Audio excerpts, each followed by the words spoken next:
बढ़ल जाता महंगाई बलम तनी Music by Ellen Gupta. बढ़ल जाता महंगाई बलम तनी मन से कमाई ना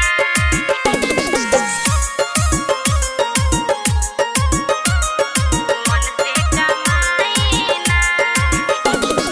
बढ़ल जाता महंगाई बलम तनी मन से कमाई ना बलम तनी मन से कमाई ना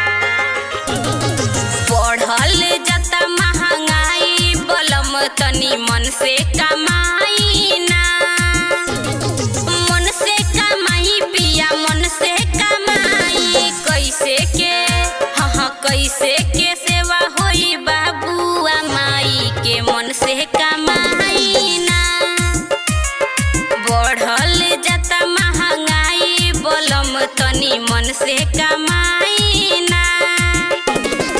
बढ़ल जाता महंगाई बलम तनी बढ़ल जाता महंगाई बलम तनी मन से कमाई ना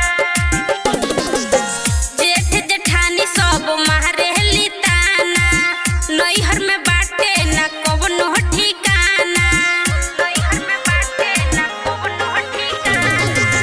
जेठ जेठानी सब मारेली ताना नैहर में बाटे ना कवनो ठिकाना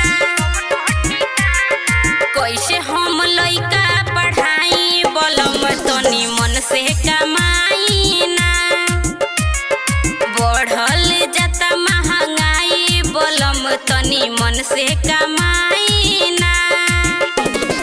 बढ़ल जाता महंगाई बलम तनी बढ़ल जाता महंगाई बलम तनी मन से कमाई ना घुटन विनोद हमार लहुरा देवरवा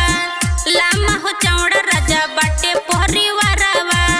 लामा हो चौड़ा राजा बाटे परिवारवा घुटन विनोद हमार लहुरा देवरवा लामा हो चौड़ा राजा बाटे परिवारवा